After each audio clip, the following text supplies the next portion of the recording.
And it's Ken Kraetzer for CVSI Services, Talking Business, another episode of our Talking Business interview series, talking with leaders in the field of banking, insurance, customer service, digital marketing, and business education, and all to highlight the great work of our team at CVSI, taking care of our clients who are in the banking and payments industry. And today we have a chance to talk with our friend Ava Seavey, who is the president and CEO of Avalanche Creative in New York City, who is celebrating her 19th year in business. Ava, how are you today? I'm great. Nice to see you. Good to see you, Ava. We met through the Direct Marketing Club of New York, where you are a highly respected member of the team there, and you have a business developing creative for video, for television, and other media. Tell us first a little bit about your company, if you would. Avalanche Creative Services is a direct-to-consumer advertising agency. We're a small shop. We specialize in reaching out directly to a consumer to either purchase a product or service or accumulate a lead that the client can follow up with later. And we specialize in the health and lifestyle verticals. Very good. Now, certainly it's been a challenging time for everyone since the COVID pandemic started in mid-March. Tell us a little bit about what your experience has been operating small business in New York City. Well, it was probably the scariest time in business that I've ever had. It was when everything shut down and nobody knew how things were going to work or how long we were going to be shut down. Several of our clients pulled their advertising budgets. They just stopped advertising. And it was a very trepidatious and scary time. So we pivoted quite a bit. We all started working remotely and had to learn how to do that. We were able to carry on some of our projects completely remotely. I've even done shoots remotely since then. So through the months, we've been able to live a new normal in our world and be able to work with clients both in the US and abroad. We have clients from England that we're doing projects with now. And it's been a very interesting education, to say the least. Well, that's great that you've been able to maintain your clients. And tell us a little bit about how you do a shoot, how you do develop a commercial, do video remotely. We've done it several ways. We had one commercial which we created completely in the editing room with stock footage, voiceover, music, graphics, and you wouldn't know by looking at the commercial that we didn't shoot it. It looked like anything else you'd see on TV. It probably looked a lot better than most of the things that started running on TV during COVID. I've also done shoots completely remotely where I directed the talent on Zoom and they were actually shooting with their own equipment, which they then sent to us for editing. I did another shoot where I was directing a doctor in California through his video studio using his videographer, and I literally directed him on FaceTime. And wow. They sent us that footage, we edited it, and you would never know that was shot virtually. Well, certainly new technology. I do a lot of video here off my laptop. We also are doing things off mobile phones, smartphones, and and tablets. Is the kind of new micro equipment, mobile equipment, something that's helpful to be able to do more production? Yes, you absolutely can. We have a couple of productions coming up that are going to be more traditional with social distancing and everything else. And I have done live production. I did a print shoot with a client where we were maintaining social distance with masks. We had a limited amount of people on set, and I was literally feeding the shots to a client in Canada who was signing off on the shots as we did them. Very good. Now, there've been trends. Life has changed, and consumer behavior has changed during COVID as many are working at home. Children are at home doing classes online, and it's affected TV viewership. What have been some of the trends that you've seen in your business, your part of the business? Certainly e-commerce has grown. What are key trends that you've seen? I see that any products and services that help people in a DIY type of fashion, for example, getting a facial at home as opposed to going to a salon to get a facial. So anything that helps better people, that they feel comfortable doing things at their home, any kind of health products where maybe they're afraid to go out to the doctor and they have an issue and they think perhaps they can solve that, like a pain relief cream. Just giving specific examples. We have another client that does home restoration projects that beautifies their bathrooms. So because a lot of people did not go on vacation and they're staying home and their house is more their base, they're spending money in home improvement that they might have spent going on vacations or flying somewhere. So one of my clients had the best August they've ever had on record. Once things opened up again, there was a lot of pent-up demand for appointments and people coming in and upgrading services in their home. So I think that any type of fitness is huge right now because people don't feel comfortable going to gyms. Anything that people can do in their homes to better themselves, either educationally, physically, mentally, spiritually, whatever they can do, I think people are seeking that out. So they're seeking it out digitally and they're seeking it out on TV. So the TV viewership is way up. The advertising spend for brand advertisers is way down, but the spend for direct response advertisers, which is my industry, is way up. And those response rates have been through the roof. Very good. So really, in what you're doing, it sounds like you can react and film something very quickly to be extremely timely for the products and services you're working with. Do you find that's a valuable ability to be able to write something, develop a commercial, film it, and be able to have it ready for airing very quickly?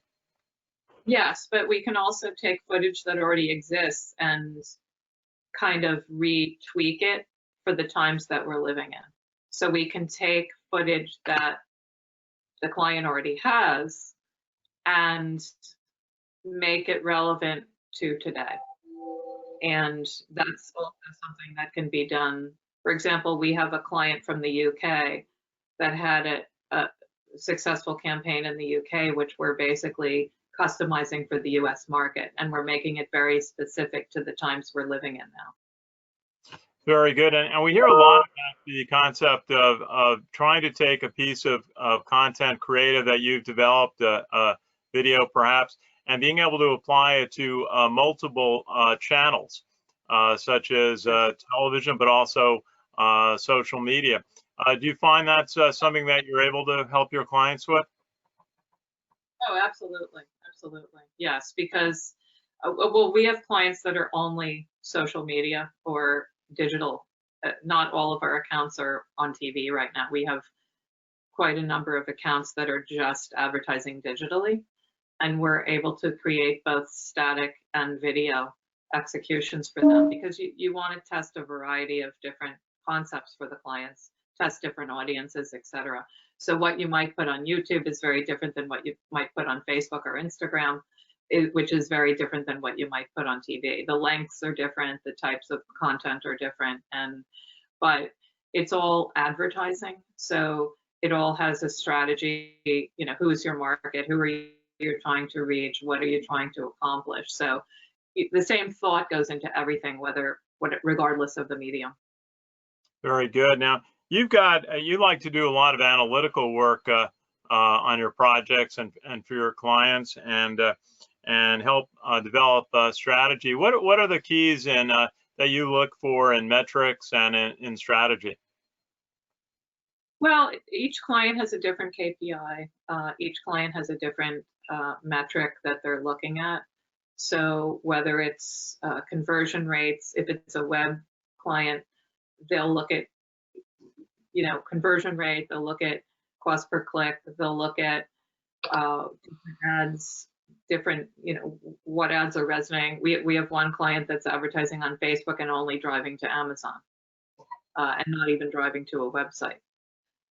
And we have other clients that are looking for leads. So what kind of execution is the best way to capture leads, and how do you follow up with those leads?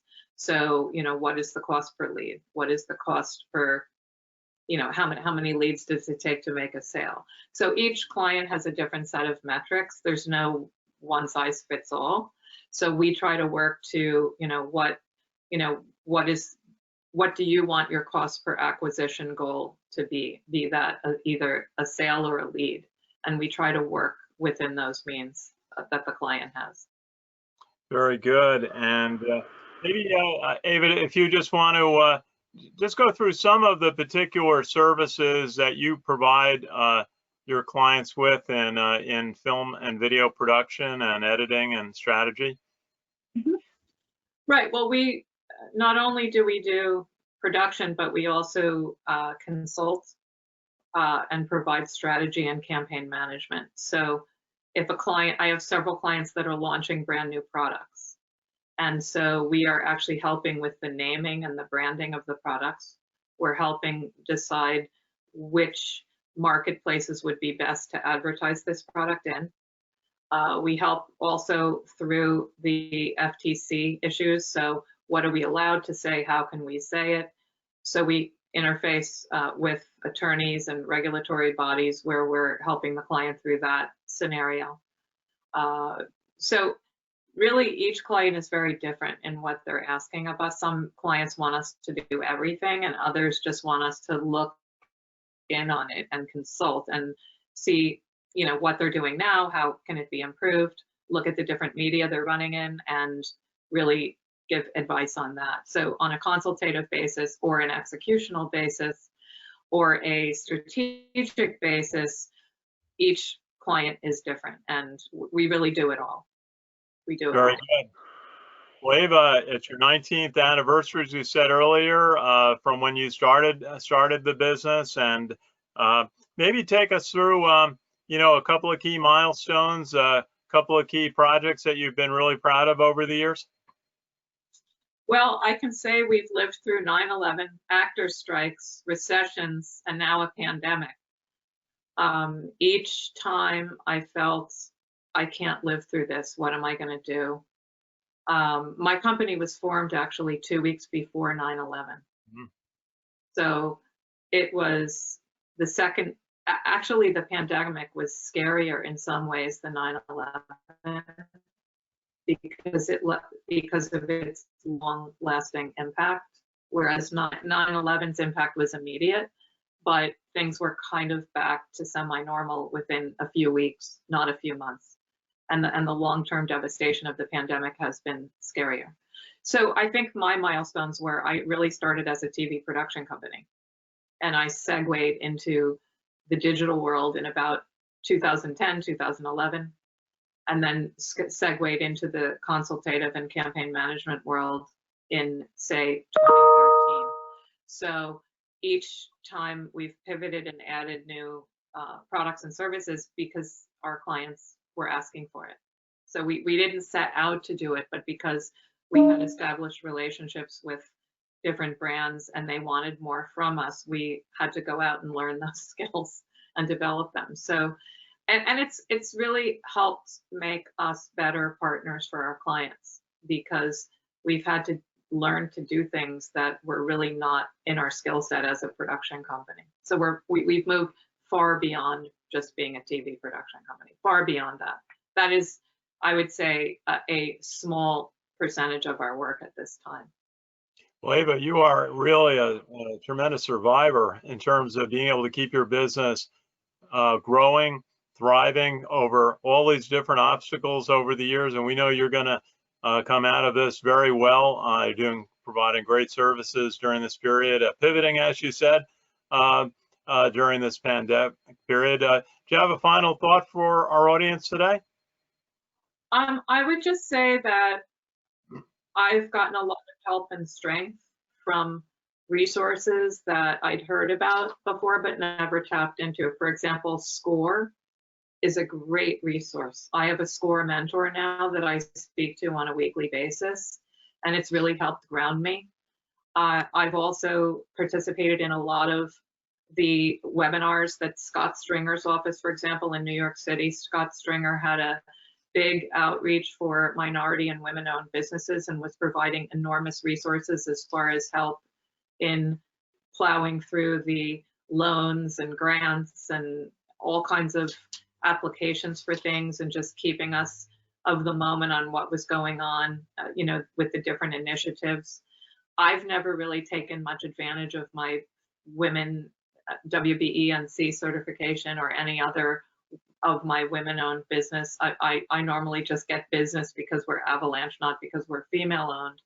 But I'm very much, I think, going to take more advantage of these types of things and our certification. So then again, we can expand our reach to really include that as a calling card, which I really haven't done before. And I think there's a lot more community and a lot more interest in helping small business, women-owned businesses, minority businesses than there ever has been before. So I think in one sense, the pandemic really awakened people to the plight of small business, how difficult it's been for us. And I just think there's a lot more awareness, and I'm going to capitalize on that. Well, Ava, you've done a terrific job with your company over 19 years, going in, starting your 20th year in business in New York City, doing television, video production, analytics, and working over a variety of channels. Really great to hear your story today. Ava Seavey, President Avalanche Creative in New York City. Really great to chat with you today.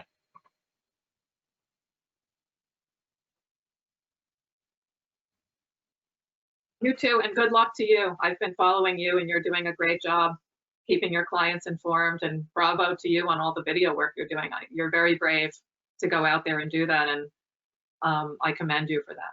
No, I appreciate it. We get to talk with great people all the time, like yourself, and we're so glad to see your, charging forward into your 19th year, and we'll keep in touch and hear how it's all going. Ava Seavey, President Avalanche Creative, thank you very much. Going into her 20th year in New York City, and great to chat today. And this is Ken Kraetzer for CBSI Services, talking business again to highlight the great work done by our team in Harrison, New York, taking care of our clients in the banking and payments industry. So again, from my home office in White Plains, New York, this is Ken Kraetzer. Have a great day, everybody.